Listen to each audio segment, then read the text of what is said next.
안녕하세요. 시장의 언어입니다. 오늘 다룰 이야기는 정말 좀 소설 같기도 한데요. 돈으로 나라를 그리고 그 국민을 살 수 있을까? 네, 바로 그 강렬한 질문에서부터 시작해야겠죠. 이게 그냥 상상이 아니라 2026년 지금 북극에서 실제로 벌어지고 있는 일이라는 게 중요합니다. 맞습니다. 미국 트럼프 행정부가 덴마크령 그린란드를 두고 벌이는 지정학적 드라마죠. 핵심은 그린란드 주민 5만 7천 명에게 현금을 주겠다는 거예요.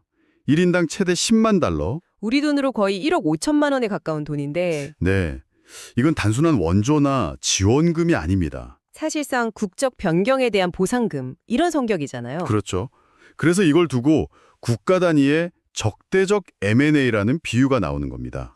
그 비유가 정말 인상 깊었어요. 과거에는 영토를 확장하려면 전쟁을 하거나 뭐 복잡한 조약을 맺어야 했잖아요. 근데 이제는 게임의 규칙을 완전히 새로 쓰는 거네요. 맞습니다. 기업 인수할 때 대주주가 반대하면 소액 주주들한테 프리미엄을 얹어둬서 지분을 사들이는 방식이 있죠. 지금 미국이 딱 그걸 하려는 겁니다. 대주주인 덴마크 정부는 그냥 건너뛰고 네, 주권의 실제 주인인 그린란드 주민, 그러니까 소액 주주들한테 직접 가서 파격적인 제안을 하는 거죠. 정말 대담한 발상이네요. 이건 단순히 땅 하나를 사고 파는 문제를 넘어서는 것 같아요. 국제 질서라는 게 기존의 법이나 명분 이런 게 아니라 이제는 노골적인 현금의 힘으로 재편될 수 있다는 신호탄처럼 들리거든요. 바로 그 지점이 이 사건의 핵심입니다. 국제관계가 앞으로 얼마나 더 차갑고 계산적으로 변할 수 있는지 보여주는 거죠. 그럼 이 계획 구체적으로 어떤 내용인지부터 한번 살펴보죠. 이게 그냥 뜬 소문이 아니라고요? 네, 2026년 1월 9일 로이터 통신이 백악관 내부 소식통 4명을 인용해서 단독 보도한 내용입니다. 신빙성이 꽤 높죠. 핵심 전략은 주민 포섭이고 수단은 현금이다. 맞습니다. 세금 없이 한 번에 지급되는 럼썸 방식일 가능성이 높고요. 조건은 딱 하나입니다. 주민 투표를 열어서 덴마크로부터 독립하고 미국 편입에 찬성해 달라는 것. 1인당 최대 1억 5천만 원. 이 돈이 그린랜드 현지에서는 대체 어느 정도의 파급력을 가질까요? 그린란드의 1인당 GDP가 약 5만 달러 수준이라는 걸 생각하면 이건 정말 어마어마한 금액입니다. 5만 달러요? 네, 평범한 주민 입장에서는 갑자기 2년치 연봉이 그것도 세금 한 푼 안 뗀 현금으로 통장에 그냥 꽂히는 거예요. 와, 이건 뭐 유혹을 넘어서 거의 거부하기 힘든 제안이겠는데요. 그렇죠. 덴마크 정부와 협상이 막히니까 아예 판 자체를 흔들어버리는 아주 교묘한 우회 전략인 셈이죠. 노이 정부가 안 판다고 그럼 주권의 진짜 주인인 국민에게 직접 물어보겠다? 이런 식이군요. 네, 주민투표로 독립을 선언하게 만들고 미국은 그 독립을 가장 먼저 인정하고 지원하면서 자연스럽게 미국의 주로 편입시키는 시나리오입니다. 그런데 잠깐만요. 아무리 미국이라지만 5만 7천 명 모두에게 10만 달러씩 준다. 그럼 총액이 거의 57억 달러. 우리 돈으로 8조 원이 넘는 돈인데 재정적으로 정말 이게 감당이 가능한가요? 8조 원. 물론 절대적인 액수만 보면 엄청난 돈이죠. 하지만 이걸 미국의 전체 예산 규모와 비교해보면 이야기가 완전히 달라집니다. 전체 예산에서 차지하는 비중으로 봐야 하는군요. 7억 달러는 그 국방 예산의 0.7%도 채 안 되는 돈입니다. 0.7%요? 와우. 그렇게 들으니까 정말 뭐랄까 거의 오차 범위 안에 있는 돈처럼 느껴지네요. 다른 군사 장비랑 비교하면 더 극적입니다. 예를 들면요? 미 해군의 최신의 항공모함, 제럴드 포드함 한 척 건조 비용이 130억 달러가 넘어요. 130억 달러? 즉 항공모함 한 척 만드는 돈의 절반도 안 되는 비용으로 서울 면적의 3,500배가 넘는 땅을 사는 겁니다. 잠깐만요. 다시 한번 짚어보죠. 항공모함 한 척의 절반 가격으로 서울 3,500배 크기의 땅을 사는 거라고요? 네, 그 땅 아래 묻힌 어마어마한 자원과 함께요. 와, 이건 정말 사업가 출신인 트럼프 대통령 입장에선 역사상 최고의 레버리지 투자라고 볼 수밖에 없겠네요. 바로 그겁니다. 8조 원이라는 계약금으로 전쟁 한 번 없이 잠재적 가치가 수천조 원에 달하는 자산을 통째로 가져오는 거니까요. 알겠습니다. 비용 측면에서는 확실히 가성비가 넘치는 계획이네요. 하지만 덴마크가 이걸 순순히 지켜보고만 있진 않을 거 아니에요. 돈만으로 안 될 텐데 다른 압박 카드도 있겠죠? 당연합니다. 이른바 당근과 채찍 전략을 동시에 쓰고 있어요. 당근과 채찍이요? 그린란드 주민들에게는 1억 5천만 원이라는 달콤한 당근을 보여주면서 덴마크 정부를 향해서는 아주 날카로운 채찍을 휘두르고 있습니다. 그 채찍이라는 게 구체적으로 뭔가요? 첫 번째는 경제적 협박입니다.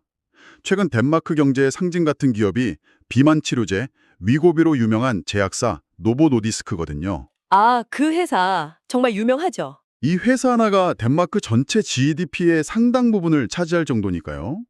미국은 바로 이 심장부를 겨냥한 겁니다. 어떻게 말인가요? 그린란드 문제에 협조하지 않으면 덴마크산 의약품에 징벌적 관세를 물리겠다. 이렇게 위협하고 있어요. 이건 뭐 덴마크 경제의 숨통을 그냥 쥐고 흔들겠다는 거네요? 그렇죠. 여기에 군사적 압박까지 더해집니다. 제이디 벤스 부통령이 유럽이 안 하면 우리가 한다는 발언을 했어요. 유럽이 안 하면 우리가 한다. 이게 그냥 하는 말이 아닙니다. 곱게 돈 받고 넘길 건가 아니면 우리 군이 개입하는 꼴을 볼 건가라는 사실상 최후 통첩에 가까운 메시지죠. 이렇게까지 전방위적으로 압박하는 걸 보니 도대체 왜 하필 그린란드인지 더 궁금해집니다. 이 얼음과 바위로 뒤덮인 땅에 대체 뭐가 있길래 미국이 이렇게 필사적인 거죠? 크게 두 가지 이유가 있습니다. 바로 안보 그리고 자원입니다. 안보와 자원. 먼저 안보, 즉 지정학적 가치를 보면요. 그린랜드와 아이슬란드 그리고 영국을 잇는 바닷길이 있습니다. GIUK 해협이라고 부르는데 여기가 러시아 핵잠수함이 북극해에서 대서양으로 나오는 거의 유일한 통로거든요. 아, 그 길목을 완전히 틀어막겠다. 이런 의도군요. 정확합니다. 러시아 해군의 대문을 잠가버리는 효과를 얻을 수 있죠. 또 다른 건요? 미사일 방어의 최전선이기도 합니다. 러시아나 중국이 북극을 가로질러 미국 본토에 미사일을 쏘면 그걸 가장 먼저 탐지하고 요격할 수 있는 곳이 바로 그린랜드예요. 지금도 미군 기지가 있지 않나요? 네, P2P크라는 우주군 기지를 임대해서 쓰고 있죠. 하지만 남의 땅을 빌려 쓰는 것과 아예 우리 영토로 만드는 건 방어의 차원이 다릅니다. 영토 전체를 거대한 미사일 요새로 만들려는 게 미국의 큰 그림입니다. 알겠습니다. 안보적 가치는 정말 엄청나군요. 그럼 다른 하나, 자원은 역시 히토류 이야기겠죠? 맞습니다. 21세기의 석유라고 불리는 히토류가 핵심입니다. 지금 스마트폰, 전기차, 스텔스 전투기까지 안 들어가는 곳이 없는데 이 공급망의 90% 이상을 중국이 꽉 쥐고 있잖아요. 미국 입장에서는 언제든 목을 졸릴 수 있는 엄청난 안보 위협이겠네요. 그렇죠. 그런데 그 히토류가 그린란드 빙하 밑에 어마어마하게 묻혀 있다는 겁니다. 어느 정도로요? 지질학자들은 전 세계 히토류 매장량의 30%에서 많게는 40%가 그린란드에 있을 것으로 추정합니다. 30에서 40%요? 네. 만약 미국이 그린란드로 확보한다면 단숨에 중국의 히토류 독점에서 벗어나 독자적인 공급망을 완성할 수 있게 돼요. 이건 미중 패권 전쟁에서 그야말로 체크메이트, 외통수를 두려는 전략적 포석이네요. 맞습니다. 더 나아가 중국의 북극 실크로드 구상까지 원천 봉쇄하는 효과도 있고요. 이야기가 점점 더 커지네요. 이런 미국의 거대한 계획 앞에서 당사자인 덴마크와 유럽은 정말 황당하겠어요. 그야말로 기가 찰 노릇이죠. 동맹의 리더인 미국이 자기네 영토를 빼앗으려고 하니까요. 공식적으로는 강하게 반발하고 있지만 현실적으로는 미국의 압박을 감당하기 어렵겠군요. 네, 혼자서는 불가능에 가깝죠. 다른 유럽 국가들도 미국의 안보 우산 아래에 있기 때문에 선뜻 돕기도 어렵고요. 그래서 이면 합의설 같은 이야기가 나오는 거군요. 겉으로는 반대하면서 물밑으로는 신뢰를 챙기는. 그렇습니다. 덴마크가 막대한 금전적 보상을 받는 조건으로 그린란드의 실질적인 통치권을 미국에 넘겨주는 거래가 이루어질 가능성이 충분히 제기되고 있습니다. 그럼 이제 가장 중요한 사람들, 바로 그린란드 주민들의 생각은 어떨까요? 결국 그들의 선택에 모든 게 달려 있잖아요. 맞습니다. 이 문제를 이해하려면 그린란드 주민의 90%가 덴마크인이 아니라 고유의 문화를 가진 이누이트족이라는 사실을 먼저 알아야 해요. 아, 그쵸. 그들은 오랫동안 덴마크로부터의 완전한 독립을 꿈꿔왔고요. 바로 그 지점이 딜레마의 핵심입니다. 독립이라는 이상과 별개로 경제적으로는 덴마크의 보조금에 크게 의존하는 현실이 있거든요. 매년 오는 지원금 없이는 경제가 돌아가기 힘든 구조인데. 네, 그런 상황에서 미국이 나타나서 우리가 너희 독립을 지지해 줄게. 그리고 엄청난 돈도 줄게.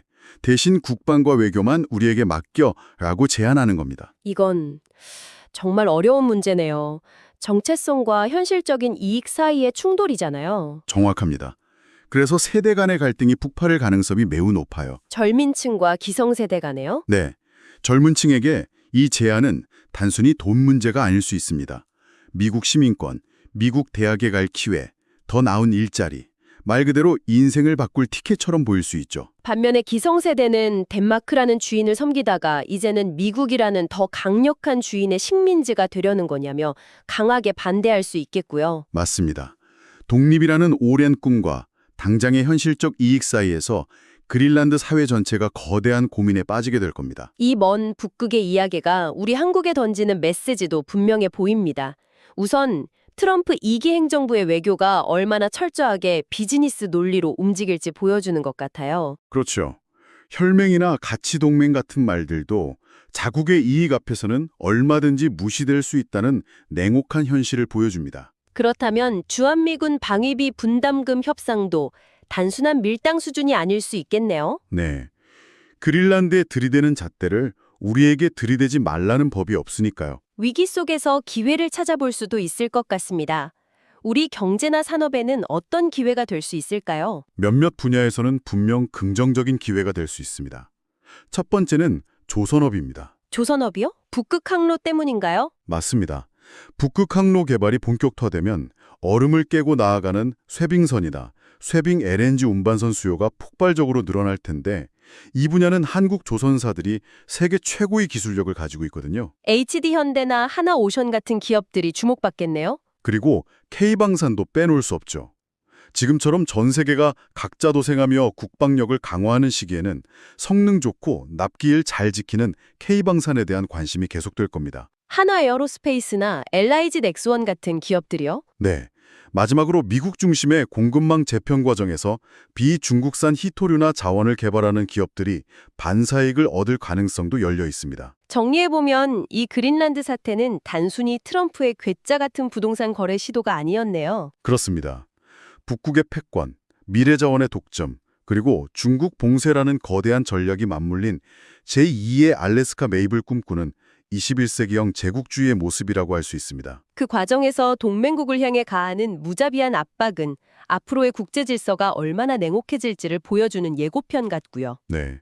힘의 논리가 모든 것을 지배하는 시대에는 땅과 자원뿐만 아니라 국민의 마음까지도 강대국의 거래 대상이 될 수 있다는 걸 보여주는 거죠. 모든 것에는 가격이 매겨져 있다는 말이 국가의 주권과 국민의 정체성에까지 적용될 수 있는 시대가 온 것 같아 섬뜩하기도 합니다. 지금까지 시장의 언어였습니다.